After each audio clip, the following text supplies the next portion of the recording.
So, dear students, welcome to the new session again.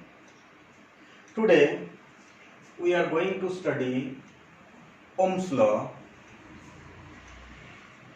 which will give you the relationship between the potential difference and the current flowing through a conductor. Clear?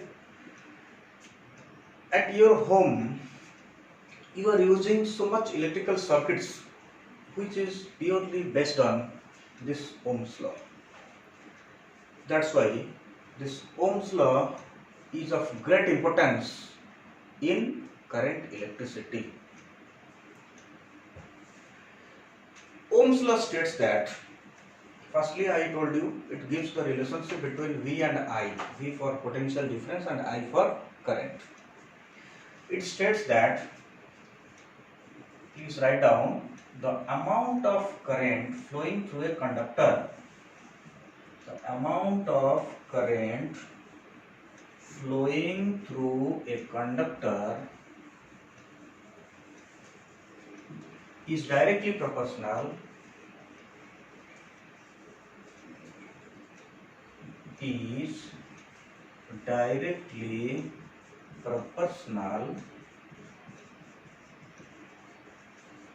to the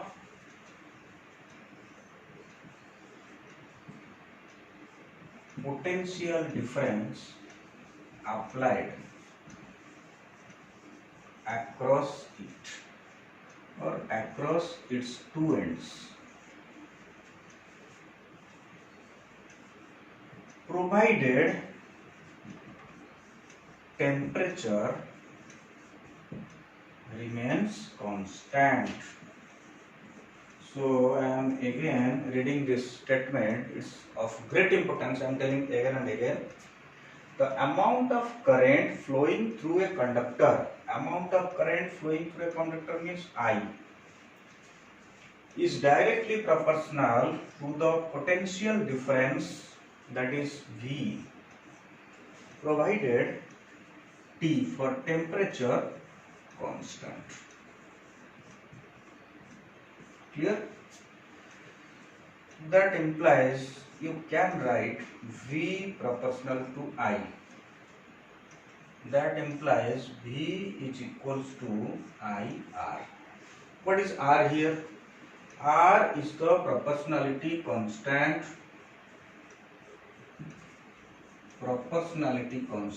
and is called as resistance of the conductor. What it is called? Resistance. Again,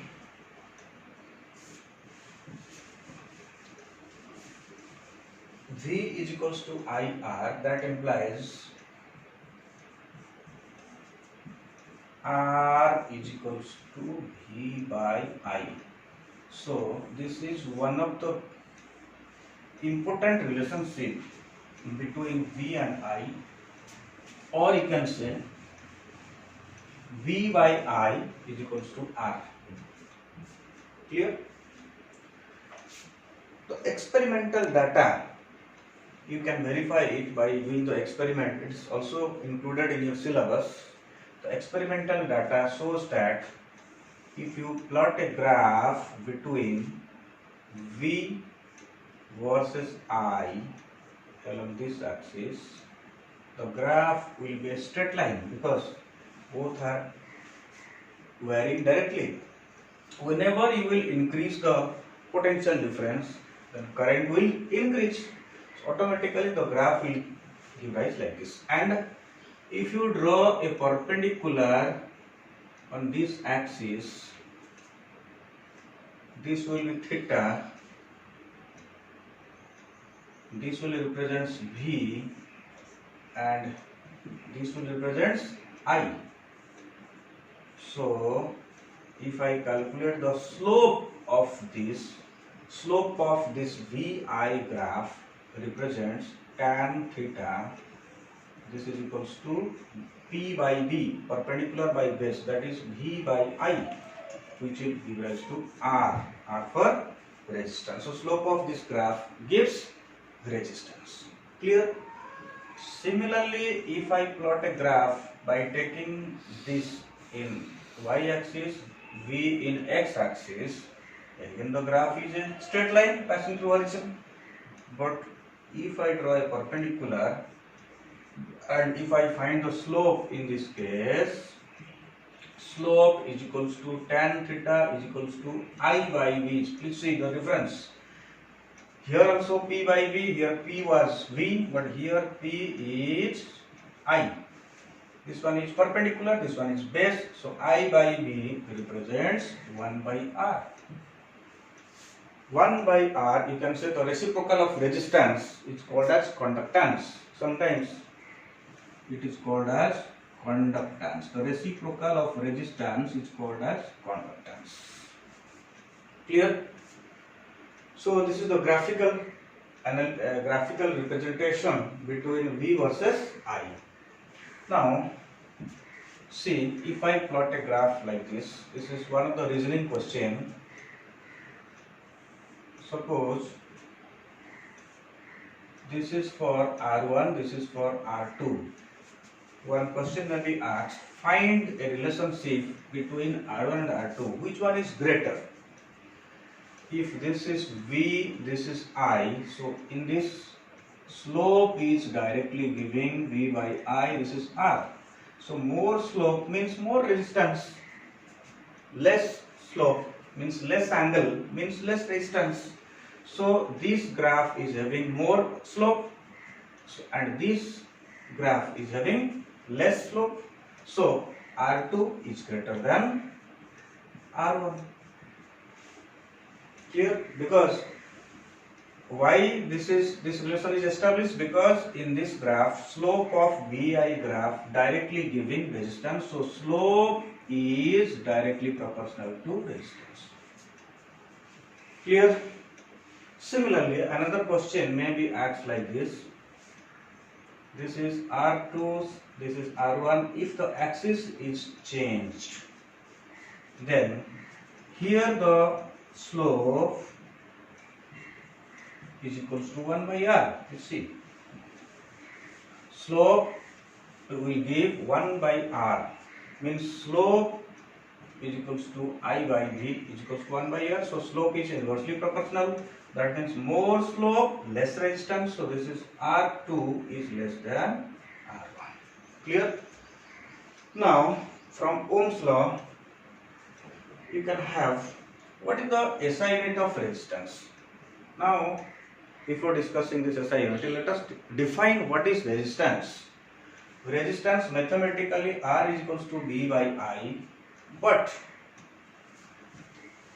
just theoretically, what do you mean by resistance?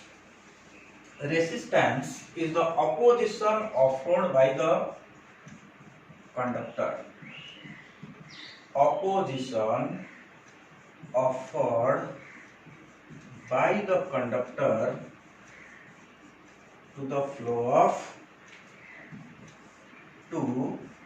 flow of charges. This is the pure definition of resistance. R. Resistance. Symbolical representation we have already discussed. Now come to the unit. The relation, mathematical relation is R is equals to V by I. So if I write the SI unit, V for potential difference, that is volt, I for current, that is ampere. So volt per ampere is the SI unit of resistance. Otherwise a single term can be used, that is ohm. Symbolically, this is the symbolical representation of ohm, like this. Clear? The SI unit of resistance is ohm. Now there are two types of conductors exist. Generally, those conductors which are obeying Ohm's law, those conductors which are obeying Ohm's law are called as ohmic conductor. Ohmic conductor. And those conductors which are not obeying Ohm's law, not obey Ohm's law, these are called as non-ohmic ohmic conductor. So just note down the examples.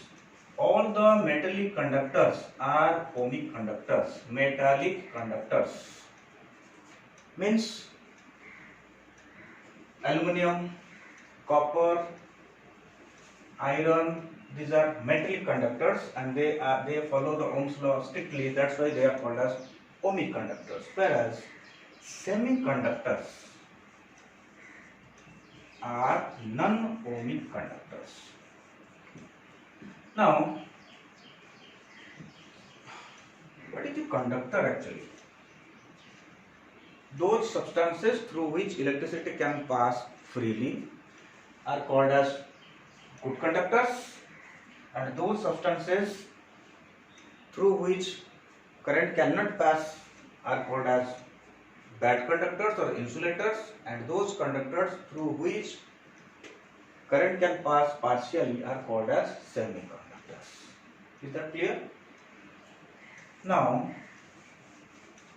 just have a look.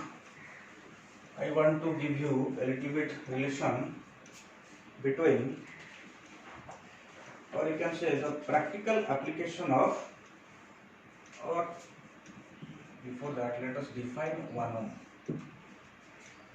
R is equals to V by I. So this is 1 ohm, this is 1 volt, this is 1 ampere. When a potential difference of 1 volt is created across the two ends of the conductor, and when 1 ampere current flows through it, then only the opposition offered by the conductor is called as 1 ohm. This is ohm, 1 ohm. Clear? When 1 ampere current flows through a conductor due to a potential difference of 1 volt, then the opposition offered by the conductor is called as 1 ohm. So define 1 ohm is one of the important questions for your class. Next is other units. You can write down kilo ohm, milli ohm, mega ohm, like this. Kilo ohm, milli ohm, mega ohm. These are the other units of resistance.